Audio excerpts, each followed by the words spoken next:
Si tuviéramos que salir rápido de nuestra casa y solo pudiéramos llevarnos una sola cosa, ¿qué nos llevaríamos? Esta pregunta es importante porque vamos a dar cuenta de realmente algo que vale la pena en nuestras vidas, pues todos en nuestra vida cotidiana tenemos cosas valiosas, pues obviamente las personas que están a nuestro alrededor, también tenemos cosas materiales que pues valen para nosotros, pero hay una cosa que va más allá y que tiene un valor infinito.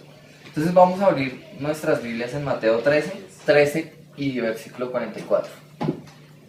Además, el reino de los cielos es semejante a un tesoro escondido en un campo, el cual un hombre halla y lo esconde de nuevo. Y gozoso por ello, va y vende todo lo que tiene y compra aquel campo. Señor, te damos gracias por tu palabra, porque tu palabra es verdad y tu palabra es vida, Señor. Te pedimos que hables a nuestro corazón, hables a nuestro espíritu, Señor, para entender tu verdad de tu palabra. Y que no sean solo palabras de hombre, sino que sea tu palabra, Señor. Gracias, te damos. Amén. Bueno, entonces, si ustedes se dan cuenta, acá Jesús está, pues nosotros hemos venido hablando bastante de las parábolas que dio Jesús. Entonces, y hoy vamos a estar hablando de esta parábola que habla acerca del tesoro escondido. Entonces Jesús siempre está hablando de un aspecto del reino de los cielos. Entonces dice, el reino de los cielos es semejante, y comienza, es semejante a un sembrador que vino y sembró. Sí. En este caso dice que el reino de los cielos es semejante a un tesoro escondido en un campo, el cual un hombre halla y le esconde de nuevo, y gozoso por ello va y vende todo lo que tiene y compra aquel campo. ¿Ustedes cuál creen que es ese tesoro? Andrés, ¿cuál cree usted que es ese tesoro? Donde dice, además el reino de los cielos es semejante a un tesoro escondido. O sea, como que para poder ir al cielo o hay que buscar el camino que es, obviamente. Entonces, ¿qué sería el tesoro? El tesoro, pues el cielo, ¿no? Entonces, miremos Mateo 25:34. Tiene la razón Andrés. Precisamente está diciendo, el reino de los cielos es semejante a un tesoro. Entonces miremos qué nos dice Mateo 25:34. ¿Cuál es ese tesoro? Entonces el rey dirá a los de su derecha, venid benditos de mi Padre, heredad el reino preparado para vosotros desde la fundación del mundo. Entonces estamos viendo que ese tesoro es el reino de los cielos, ¿verdad? En Lucas 12, si quieren, cuando lleguen a sus casas lo pueden leer, está hablando de ese tesoro en el cielo, ¿verdad? Entonces, siempre está hablando como del reino de los cielos, de eso. Entonces, ¿cuál creen ustedes que es el reino de los cielos? ¿Cuál sería el reino de los cielos? Creo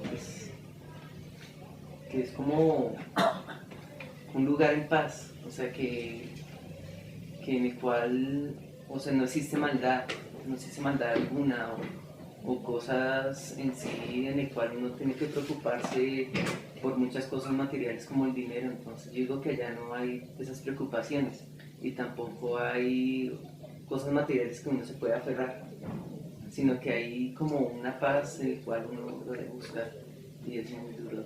Listo. Entonces vayamos a Juan 3:14 y vamos a leer pues lo que dice la palabra acerca de ese reino de los cielos.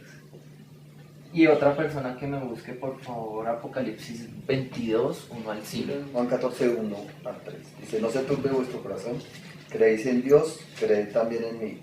En la casa de mi Padre muchas moradas hay. Si así no fuera, yo os lo hubiera dicho.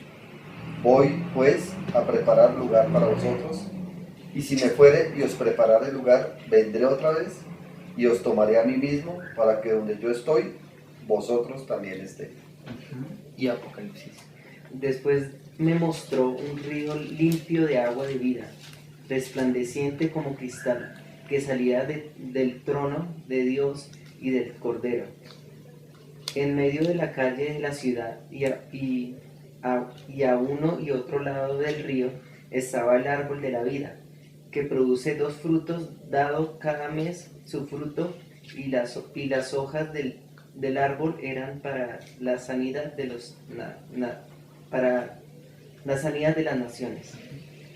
Y no habrá más maldición, y el trono de Dios y del Cordero estará en ella, y sus siervos le servirán, y verán su rostro, y su nombre estará en sus frentes. No habrá allí más noche, y no tienen necesidad de la luz, de luz de lámpara, ni de luz del sol, porque Dios el Señor los iluminará y reinará por los siglos de los siglos. Entonces miren que, o sea, claro, es un lugar pues, donde la misma palabra está diciendo, ya no habrá más maldición y que pues habrán frutos y todo eso. De todas maneras, Juan lo está describiendo lo que ve con sus palabras, ¿sí? Pero lo que más Juan está resaltando aquí es, y verán su rostro, y su nombre estará en sus frentes. Y después está diciendo, y no van a tener necesidad de luz, porque Dios mismo estará allí y los iluminará. Entonces, el reino de los cielos. Una pregunta, Claro. digamos, en el reino de los cielos, según lo que leí, dice que no habrá allí más noche y no tiene necesidad de la luz de lámpara ni de luz del sol. O sea, que es como, o sea, es algo, un mundo aparte, que es de solo que Dios hizo y construyó para nosotros. Mire lo que dice, ni de luz ni de sol, porque Dios el Señor los iluminará y reinará por los siglos de los siglos. Entonces, ya sabemos por qué no habrá necesidad de sol, no habrá necesidad de luz, porque el Señor mismo es quien nos va a guiar. Entonces, realmente lo que está hablando el reino de los cielos es la vida eterna, la vida que nosotros vamos a heredar. Pero entonces, acá está hablando en esta parábola que es un tesoro escondido, que es algo que no es fácil de hallar. ¿Y ustedes creen que la vida eterna es fácil de hallar?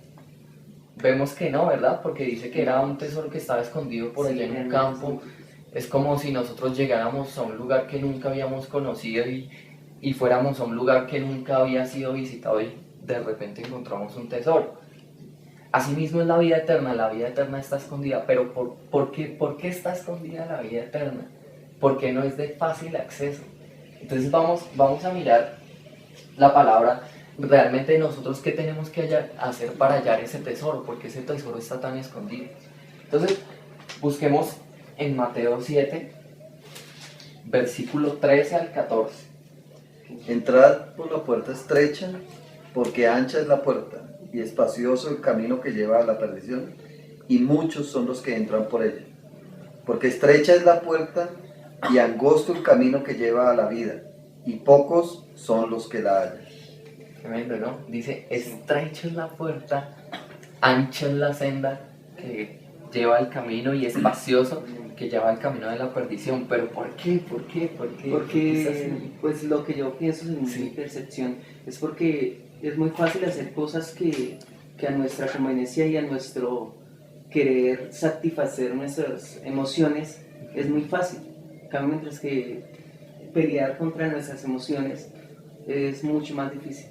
Exactamente. Entonces miremos Mateo 7, 21 al 23, ahí está más adelantico. Y vemos que muchos dicen, no, pero es que Señor, yo te seguía, yo hacía tal cosa, y miremos lo que el Señor le responde. No todo el que me dice, Señor, Señor, entrará en el reino de los cielos, sino el que hace la voluntad de mi Padre que está en los cielos. Muchos me dirán en aquel día, Señor, Señor, ¿no profetizamos en tu nombre, y en tu nombre echamos fuera demonios, y en tu nombre hicimos muchos milagros? Y entonces les declararé, nunca os conocí, apartados de mí, hacedores de maldad. Entonces imagínense, personas que le están diciendo, Señor, mira, yo hice esto, en tu nombre profetizamos, ¿acaso luego profetizar no es lo alto de Dios? Hicimos milagros, ¿acaso los milagros no es lo alto de Dios? Y el Señor les va a decir, nunca los conocí. ¿Por qué? ¿Por qué? Entonces miren que más atrásito está diciendo, ahí en el versículo 21, no todo el que me dice Señor, Señor, entrará en el reino de los cielos, sino el que hace la voluntad de mi Padre que está en los cielos. Entonces, Si ven la diferencia, no todo el que viene y dice, ay sí, Dios mío, entrará en el reino de los cielos, sino está diciendo, el que hace la voluntad de mi Padre que está en los cielos. ¿Y ustedes cuál creen que es esa voluntad del Padre? John, ¿cuál creería que es esa voluntad del Padre? Pues estar dentro de los estatutos de Dios, de hacer la voluntad del Padre Celestial a través de Jesús. Esa sí es. Que creer y vivir la palabra, que no es lo mismo. Sí. Entonces, miremos a ver qué nos dice la Biblia, a ver cuál es la voluntad de Dios. Entonces, Juan 6, versículo 40. Porque la voluntad de mi Padre es que todo el que reconozca al Hijo y crea en Él tenga vida eterna y yo lo resucitaré en el día final. Entonces, ya vimos cuál es la voluntad de Dios. Entonces, miren que hay algo. El hombre ¿cómo puede acercarse a Dios? Entonces, muchas personas tratan de acercarse a Dios por su propia cuenta, ¿verdad?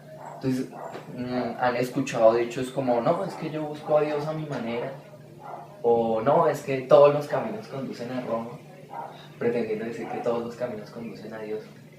Pero ustedes, ¿cuál creen que es ese camino que conduce a Dios? ¿O cómo podemos acercarnos ante Dios? ¿Cómo podemos ver a Dios? Primero dejar todo atrás, dejar todas nuestras emociones, nuestras creencias idólatras, más que todo porque pues, por cultura general, ¿no? Sí, claro. Y dejar, o sea, dar todo, o sea, decir, bueno, si yo voy a estar en esto es porque voy a estar en esto y no tengo por qué estar haciendo cosas si Dios ya está conmigo después. Entonces mire que hay un problema en la humanidad. El hombre puede intuir que existe un Dios por la creación. Por eso dice en un salmo que los cielos, en un salmo, Cuentan la gloria. los cielos cuentan la gloria de Dios y el firmamento anuncia. Pero la Biblia dice algo muy importante y se los voy a leer, que está en Juan 1:18. Voy a leer la primera parte. Y es algo que como que, miren, escuchen, dice Juan 1:18 y ténganlo ahí. A Dios nadie le vio jamás. En Juan 6, Jesús dice, nadie puede ver al Padre, ni nadie puede escuchar su voz. Entonces, empezando desde ahí, ¿quién puede acercarse ante Dios? ¿Quién puede conocer a Dios? Nadie. Nadie, ¿verdad? Entonces, ¿cómo vamos a hacer para conocer a Dios? ¿Qué tenemos que hacer? Entonces, miren lo que dice la segunda parte de Juan 1. Entonces, ahí sí, que alguien lo lea, por favor. Juan 1:18. El unigénito Hijo que está en el seno del Padre, Él le ha dado a conocer. María tiene otra versión, ¿no? Sí, esa versión es chévere. A Dios nadie lo ha visto nunca. El Hijo unigénito, que es Dios y vive en unión íntima con el Padre, nos lo ha dado a conocer. Amén. Sí, imagínense. ¿Quién es el único que puede dar a conocer a Dios? Jesús. Jesús. Entonces, ¿cuál sería el único camino hacia Dios? Jesús, ¿verdad? Que lo dice en Juan 14:6. El único camino, la única verdad y la única vida es Él. Nadie viene al Padre si no es por mí. Entonces, lo importante es acercarnos por medio de Jesús. Alguien que me busque 1 de Timoteo 6:16. El único que tiene inmortalidad, que habita en la luz inaccesible, a quien ninguno de los hombres ha visto ni puede ver, al cual sea la honra y el imperio sempiterno. Amén. Amén. Entonces está hablando de eso, de que Sí, claro. ninguno de los hombres ha visto ni puede ver a Dios. Pero entonces ahora la palabra nos está diciendo, Jesús nos lo ha dado a conocer. En Juan 14, llega Felipe y le dice a Jesús, Señor, ¿sabes qué? Después de 3 años andando con Jesús, llega y le dice Felipe, Señor, muéstranos al Padre y ya. Eso nos basta. Porque para los judíos, el Padre era, o sea, Dios, o sea, que Dios se les revelara era algo increíble, ¿sí? Entonces Felipe decía, no, o sea, que nos revele al Padre y ya nos basta. Y Jesús, ¿saben qué le responde? ¿Quieren que vayamos allá? Juan 14. 8 y 9. Felipe le dijo, Señor, muéstranos al Padre y nos basta. Jesús le dijo, ¿tanto tiempo hace que estoy con vosotros y no me has conocido, Felipe? El que me ha visto a mí, ha visto al Padre. ¿Cómo pues dices tú, muéstranos al Padre? Entonces, ningún hombre puede acercarse a Dios. ¿Por qué? Porque Dios es absoluto. A Dios nada lo puede contener. Dios contiene todas las cosas. Dice que Él contiene los cielos de los cielos. Que Él contiene todo, ¿sí? Entonces nadie puede ir hasta Dios y verlo porque Dios es Dios absoluto, Dios autosuficiente. Pero entonces el Hijo que ha estado en el seno del Padre y se ha rebajado a forma de hombre, nos lo ha dado a conocer.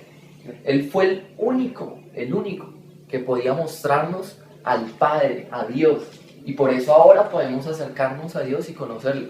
Porque dice, fue el único que vino de Él. Entonces, ya podemos ver que por medio de Jesús podemos conocer al Padre. Entonces, ya cuando leíamos cuál era la voluntad de Dios, ahora sí, en este versículo, decía que ¿cuál es la voluntad de Dios?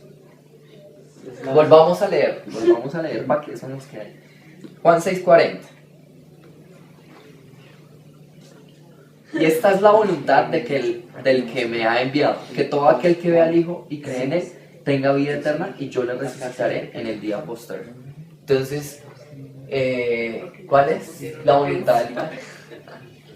Que todo aquel que vea al Hijo podrá conocer Sí. a Jesús a través de Él. ¿Qué creen? Que cree en el Hijo podrá conocer Que a cree, Yo Dios. le decía, Juan, que cree en Él tenga vida eterna, ¿verdad? Ese tesoro escondido. Entonces, pero ¿cómo así creer en Jesús? Yo creo en Jesús y ya. Entonces miremos qué es creer en Jesús. Juan 8:31. dijo entonces Jesús a los judíos que habían creído en Él, si vosotros permaneceréis en mi palabra, seréis verdaderamente mis discípulos. Entonces, ¿les dijo a quiénes? A los que habían creído en Él. A los judíos que habían creído en Él. Si vosotros permaneciereis en mi palabra, seréis verdaderamente mis discípulos. Entonces, creer implica algo más. No solo creer de un pensamiento griego, porque el pensamiento griego es que yo tengo algo en mi mente y lo creo, pero mis actos son otros. Sí, claro. Sino para los judíos creer era dejar todo y seguir atrás.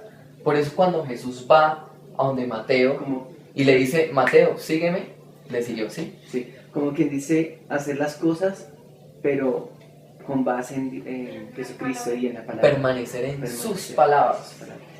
¿Y cuáles fueron las palabras de Jesús?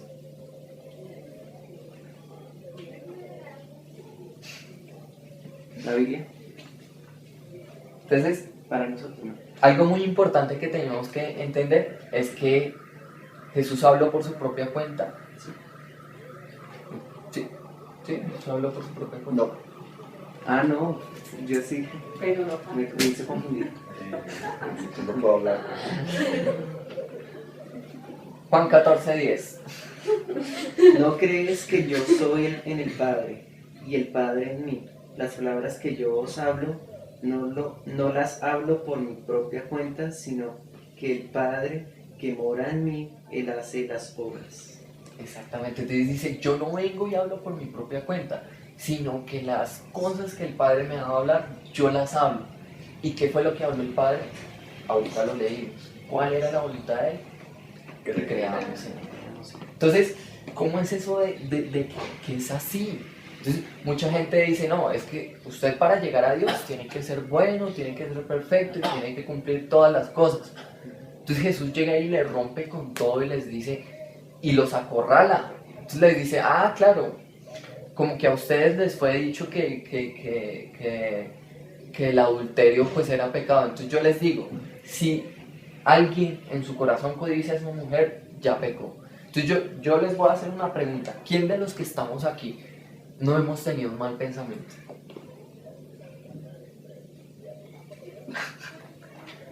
Entonces, ¿quién se puede librar de eso? ¿Quién puede presentarse delante de Dios diciendo, Señor, yo soy bueno? Nadie, ¿verdad? Entonces, ¿cuál es nuestra única alternativa? ¿Qué es lo único? Exactamente, acercarnos por medio de Él, por medio de su justicia. En Romanos 3. Como está escrito, no hay justo ni aún uno. Sigo yo. No hay quien entienda, no hay quien busque a Dios. Versículo 12. Dice, todos se desviaron, a una se hicieron inútiles. No hay quien haga lo bueno, no hay quien, ni siquiera uno.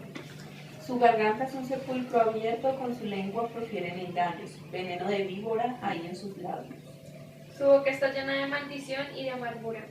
Sus pies se apresuran para derramar sangre. Quebranto y desventura hay en sus caminos.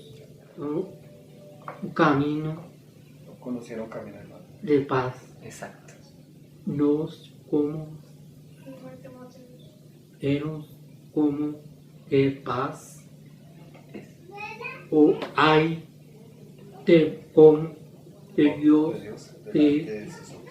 Exactamente. sus ojos. Eso.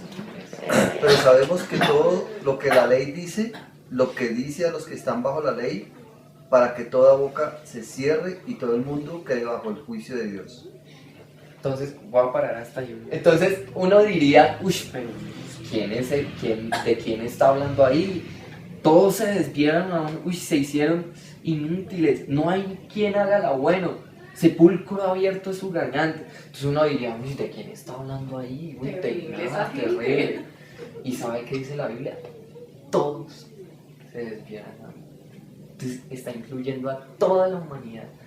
Entonces, cuando nosotros nos miramos frente a ese espejo, nos damos cuenta de que nadie puede justificarse delante de Dios. Entonces, por eso dice el versículo 19.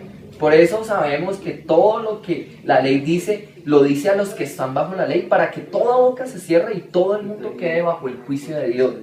Ya que por las obras de la ley, ningún ser humano será justificado delante de él, porque por medio de la ley es el conocimiento del pecado. Entonces hay algo que tenemos que tener muy en cuenta y que se los voy a preguntar. ¿La ley es mala? Claro que no. La ley es buena. De hecho, nuestras reglas de nuestras constituciones de diferentes países están basados en cuanto a la ley mosaica, a la ley de Moisés, a todos esos estatutos. Pero la ley tiene un problema particular y lo está diciendo acá, que por medio de la ley ningún ser humano será justificado. Y la Biblia cuando habla de ninguno, jamás, nunca, es porque es ninguno. Entonces, uy, ¿qué vamos a hacer? Entonces, ¿cuál es el propósito de la ley? La ley nos está mostrando nuestra condición humana. Que por más de que tratemos de presentarnos ante Dios bueno, pues no vamos a poder hacerlo. Entonces miren lo que sigue diciendo y esto es increíble. Pero ahora, aparte de la ley, se ha manifestado la justicia de Dios, testificada por la ley y por los profetas.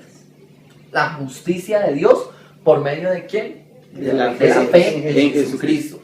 Para que todos los que para todos los que creen en Él, porque no hay diferencia, por cuanto todos pecaron y están destituidos de la gloria de Dios, siendo justificados gratuitamente por su gracia mediante la redención que es en Cristo Jesús.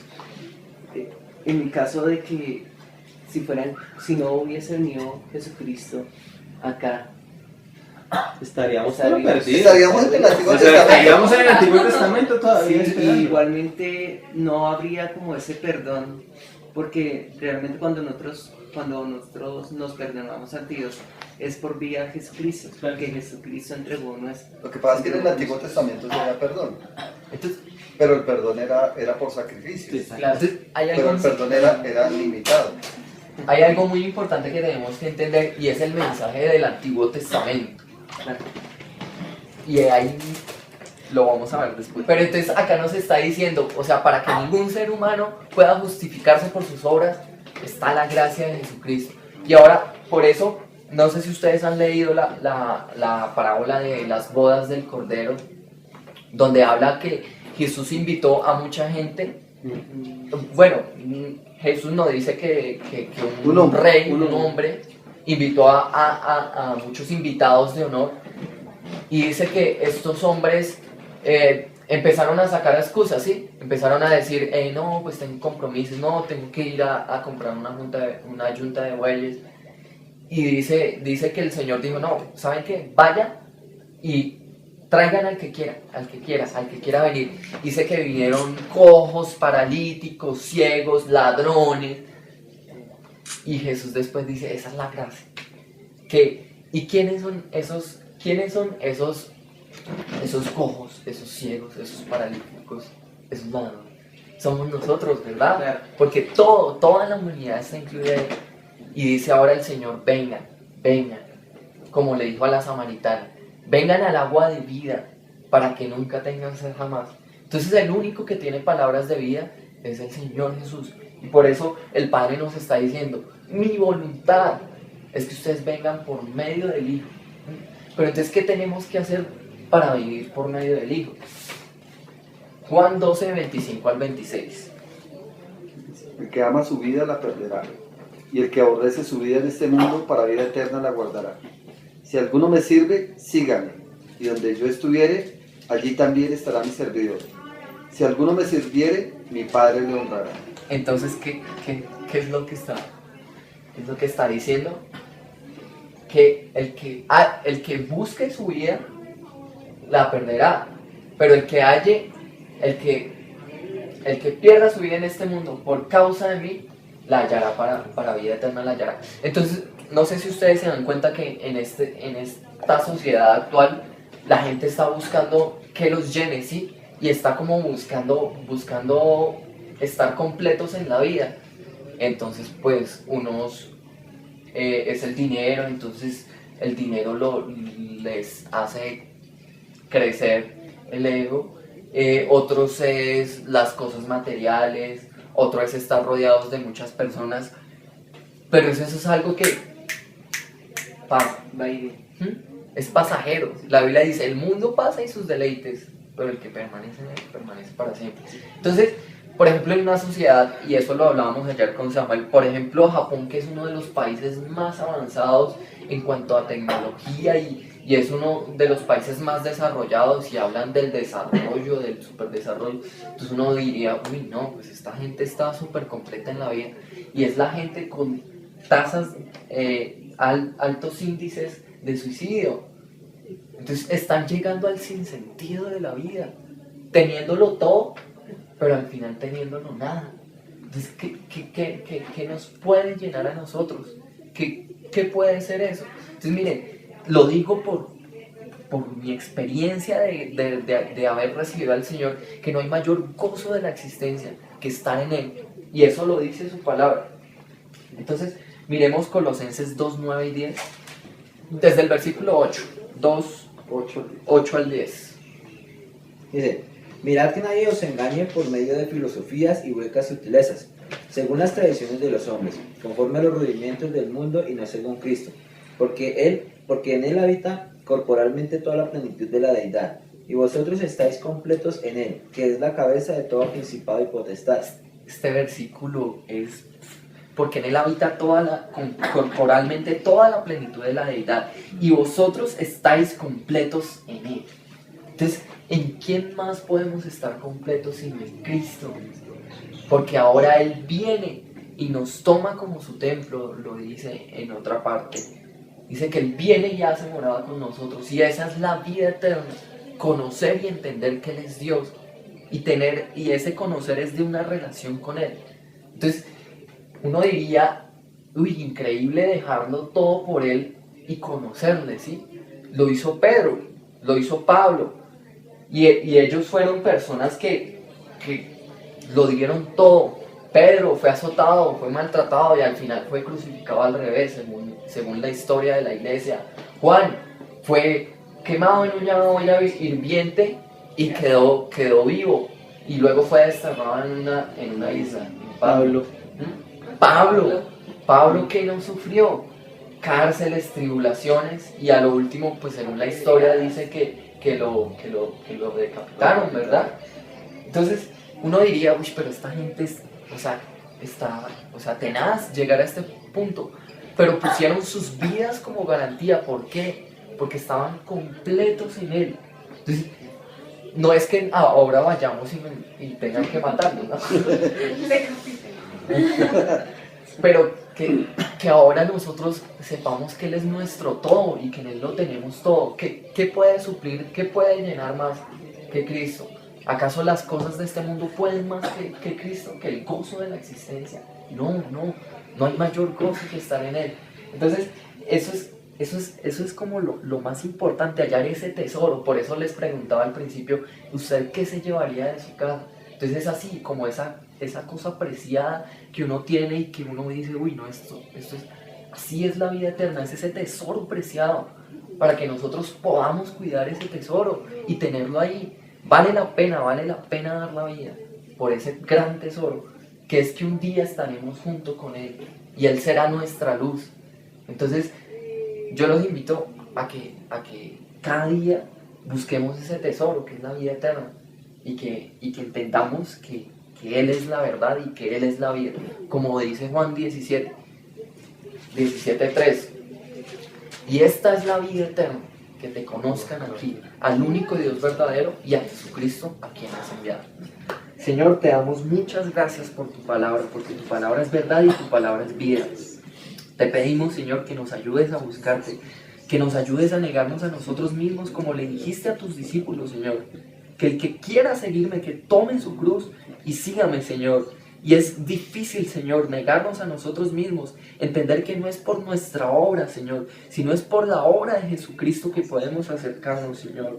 No es por todo lo que yo pueda hacer, Señor, porque tu palabra bien lo dice en Isaías, que nuestras obras son como trapos de inmundicia delante de ti, Señor.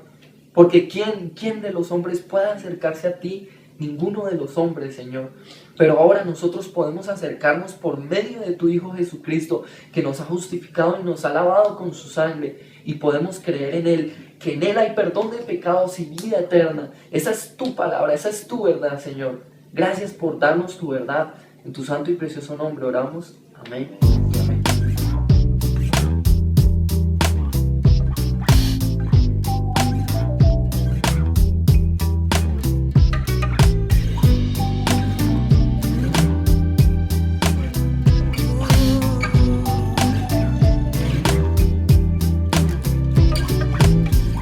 From first to last.